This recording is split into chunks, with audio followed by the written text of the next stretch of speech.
This is an interesting chair.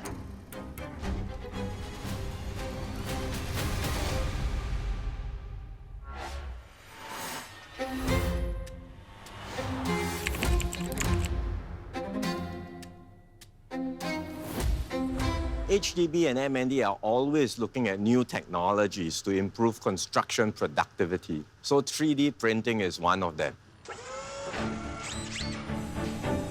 In fact, HDB has the largest 3D printer in Southeast Asia now, and they are using it to build small-scale components, furniture like this, rooms.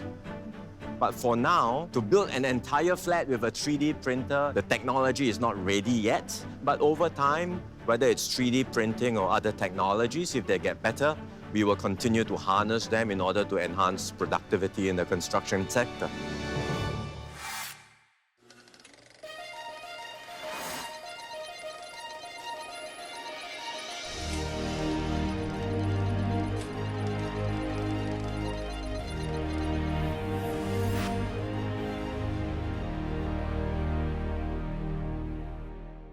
It is an incredible story, and it's a story not just of public housing, but of national housing. Because remember, when we go back to the 50s, for example, the large proportion of Singaporeans were living in overcrowded slums. And the British colonial government at that time said there was no way to resolve this problem. They set up the SIT. Experts came in to do reviews and said the problem could not be solved or would take a long time to be solved. But we proved them wrong. And when the PAP came in after self-government in 1959, a year later, we set up the HDB. And we embarked on a massive building program, and we housed an entire nation.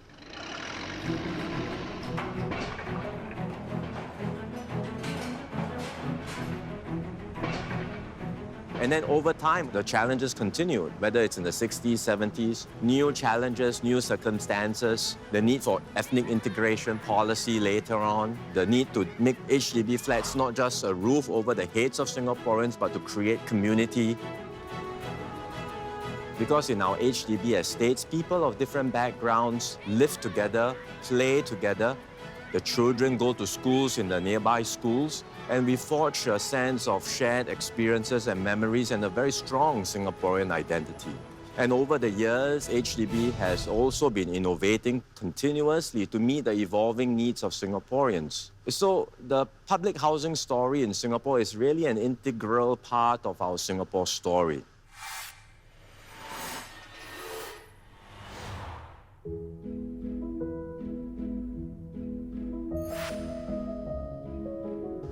Growing up in Marine Parade will always be a special part of my life.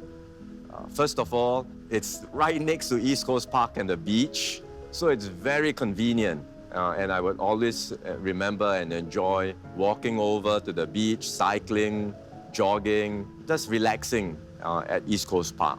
Then we had a playground outside my flat. It was a bit like the Dragon Playground, so my brother and I would spend a lot of time there with the other kids in the neighborhood at the playground. And then as we got a bit older, it would be the grass patch near the flat where we would play football.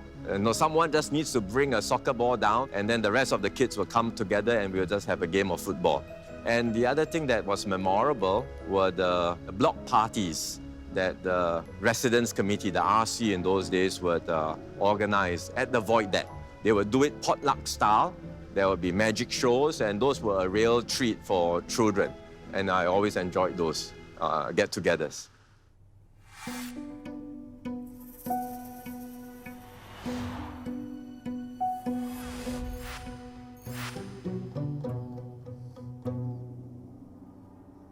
I suppose in MND and in HDB in more generally, we always have to keep on evolving and updating our policies. The fundamentals of our policies are correct. People do want to own their own homes. Not just having a home, but having a sense of community, building that shared experience, having people of all different backgrounds, rich or poor, different race and religions living together is so precious.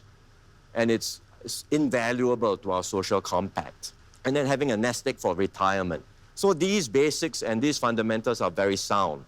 But in M&D, I found that sometimes the fundamentals are there, but the actual experiences and the practices and the perceptions may swing in different directions that you may not have anticipated. For example, you may end up with a situation sometimes where housing becomes not just a home ownership, but becomes a speculative investment. When it's speculative, people get worried, people get FOMO, the fear of missing out, people jump into the market, or worse, people over-consume housing, and they buy not just one, but 2, 3, 4, multiple properties. All their life savings goes into property. And so these are things that you have to find ways to manage, and policies have to adjust to them. That's why over the years, we have put in new measures. For example, Singaporeans buying multiple properties have to pay higher ABSD.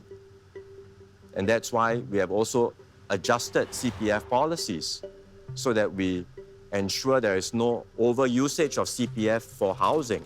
We have set withdrawal limits for housing. We have set tighter loan to valuation limits where it comes to housing loans. And importantly, during my time in M&D, we also required that when you use your CPF for housing, you make sure that the lease lasts you for life.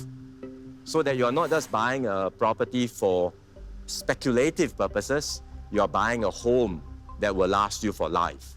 And then, when it comes to having a nest egg, we have had to adapt our policies too, like the lease buyback initially was a very limited scheme, but recognizing that our population is aging, we expanded the lease buyback scheme.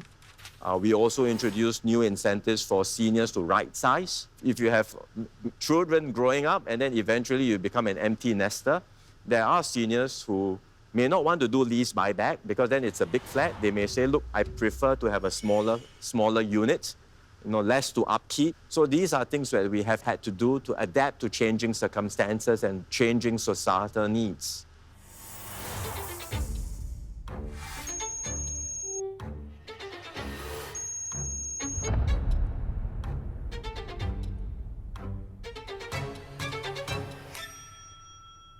I think it's important when we look at these comparisons to do a proper like-for-like comparison.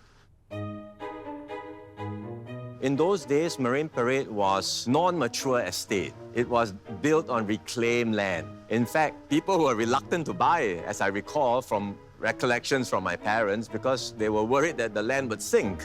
So, first of all, I think we should compare non-mature estate to non-mature estate. A 3-room flat in a non-mature estate would go for something like 200 over 1,000. That's the BTO price, but the government gives additional grants. With grants, it could be less than the 100,000. So yes, there has been an increase, but not as much as what you have seen in the chart.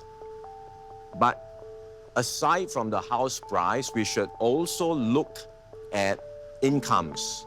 So the relevant comparison is not that home prices have increased more than inflation rate or headline inflation rate, but how have home prices increased relative to Singaporeans' income? Because Singaporeans' incomes have also risen faster than the headline inflation rate. I mean, if you think about it, a teacher in the 70s had monthly salary in the several $100s. A teacher now in a school, MOE school, could be earning starting salary $4,000. So there has been an increase, and it's much more than headline inflation. A significant increase because the country has progressed. So look at home prices in relation to incomes, look at home prices like-for-like comparison. Actually, we are not doing too badly. And that's the reason why the vast majority of Singaporeans who are first-timers buying BTO flats are able to do so and service their HDB loans with little or zero cash outlays. Most of it comes through their CPF. And that never used to be the case in the past. If you talk to people who purchased flats in the 70s, in fact, a large proportion of their take-home pay was used to service the home mortgage, which meant that they had very little left after servicing the loan, and they had to tighten their belts in order to afford their flats, which is no longer the case today because the vast majority can service it through CPF, and they will have to fork out very little cash or even zero cash for the home. That's very unique in the world, incidentally, because all over the world, in the major cities of the world, young people have to pay a lot from take-home pay in order to buy a home, whereas in Singapore, we can assure young Singaporeans that is not the case. We can keep BTO flats affordable. In the past, a lot of Singapore was not mature estate, but nowadays, more mature estates everywhere because we are more built up, we are much more developed, so you have a lot more mature estate options. And because they are mature, they have better amenities, MRT stations nearby, they have better locational attributes. The market prices are understandably more expensive. HDB would typically apply the same subsidy for a flat in a non-mature estate to a flat in the mature estate. To be fair, right? The same subsidy, you start with pricing flats in non-mature estates for affordability, use that same subsidy and apply it to the market discount for a flat in a mature estate, which means that the BTO price for a mature estate will be higher. And that sometimes gives rise to the unhappiness or the concerns that some of these prices are quite expensive. What can HDB do? One way, one option would have been to say, let's increase the subsidies for these flats in mature estates so as to keep them affordable. But if you were to only increase subsidies, then the ones who apply and get the flat in the mature estate will be very lucky. It will be like they have won a lottery because, flats are balloted, there's a high application rates. The lucky few who get these flats with higher subsidies will feel very good, but the others who don't get it will feel hard done by. Why is it so unfair? And that's why recently, after reviewing the system, we decided to change the classification system and to change our entire approach. We now have standard flats, which are like the non-mature estate flats, but we also have plus flats and prime flats. And the plus and prime flats are flats in better location, more attractive attributes. They are more expensive, but what we will do is we will increase the subsidies for these flats to keep them affordable. But to keep the system fair, these plus and prime flats will have more restrictions for sales eventually. And when the flats are resold later, the subsidies, the additional subsidy will have to be returned to HDB.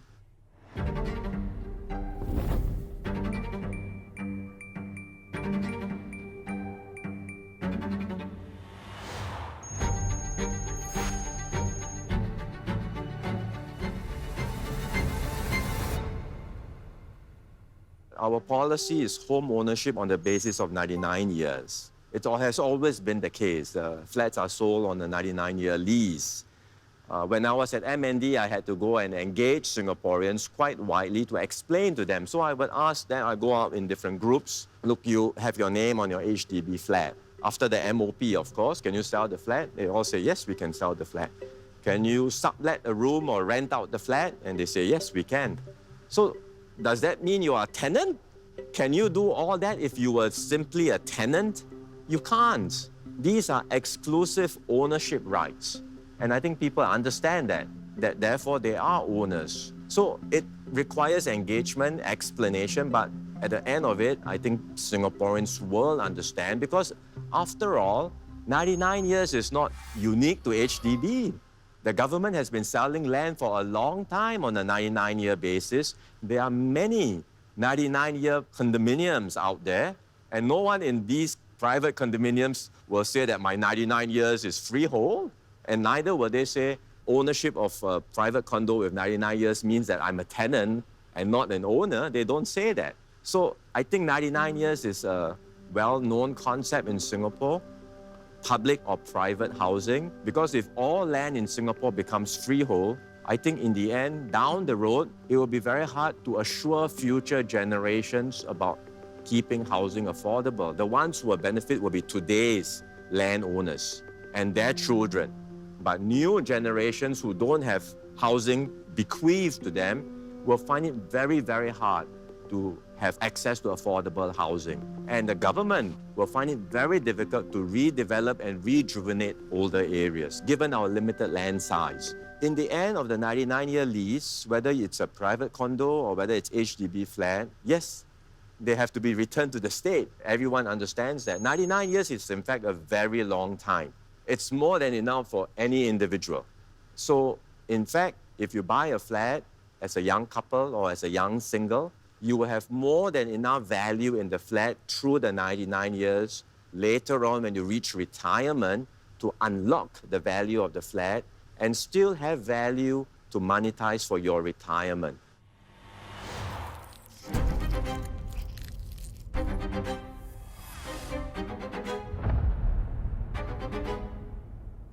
Again, when we look at prices in the property market, be it HDB resale price or the private property residential prices, we have to look at these prices in relation to incomes.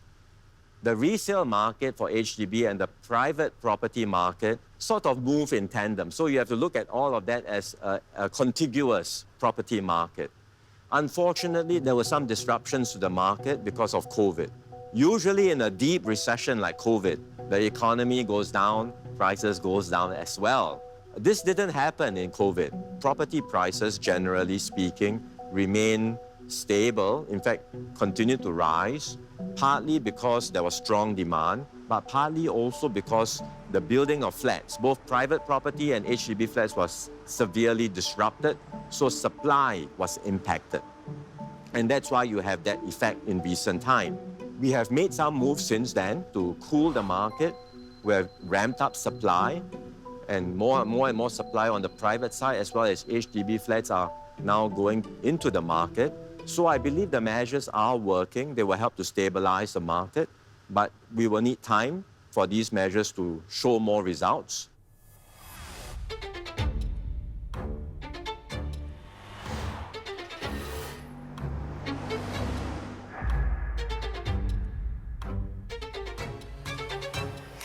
I think we have to look at it in totality.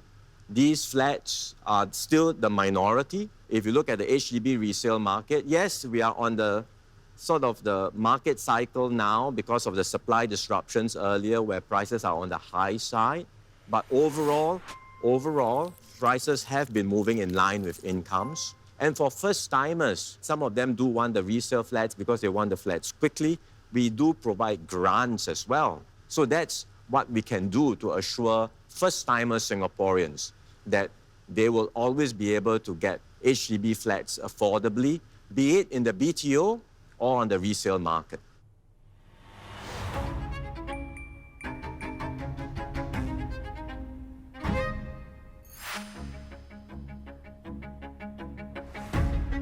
Well, this represents our commitment. It represents indeed our commitment to housing affordability. HDB will purchase land from the state, and then they will sell the flats to Singaporeans. It's precisely because the sales price to Singaporeans is unable to cover the full cost of the flats for HDB because they are selling it at a lower price. That's where the deficit comes in. We have a significant market discount, and we price the flats in order to keep them affordable in relation to Singaporeans' incomes. So when the resale market is on the high side, HDB still prices the flats affordably, the deficit goes up, and therefore government provides more funding to HDB. We have planned for this in our fiscal projections because we know this is coming, and we will continue to support this because it's our commitment to keep HDB flats affordable for Singaporeans.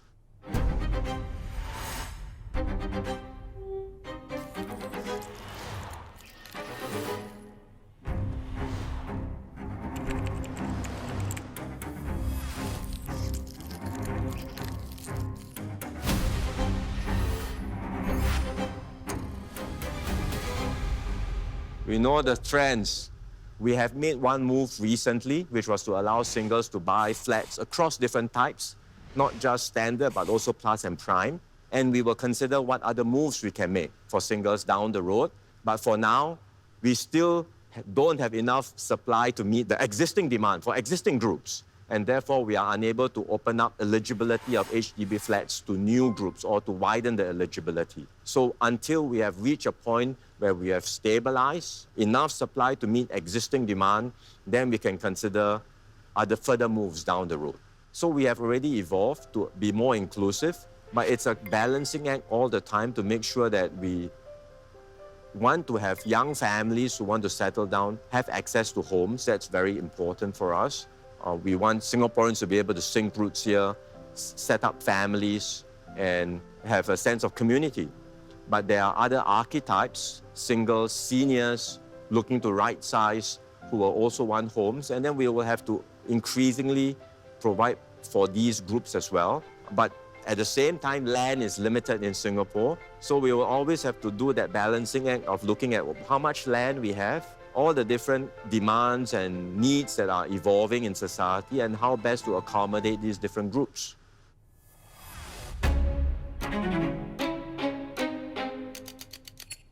In many ways, my vision for housing is really to stay true to our founding principles and vision. First, keep housing affordable for Singaporeans. Public housing must always remain affordable for every generation to own their own homes. Second, we want housing estates to be areas where Singaporeans of different backgrounds can come together, live together, grow up together, and forge that sense of common experiences and memories together. And thirdly, it has to be a fair system for everyone, so that people don't feel like, this is a system where only the lucky few benefit. There needs to be fairness in the system. So these are three important founding principles that we started HDB on, and we will continue to uphold, so that every generation in Singapore can aspire towards having their own home, building that sense of community, and having a stake in our nation.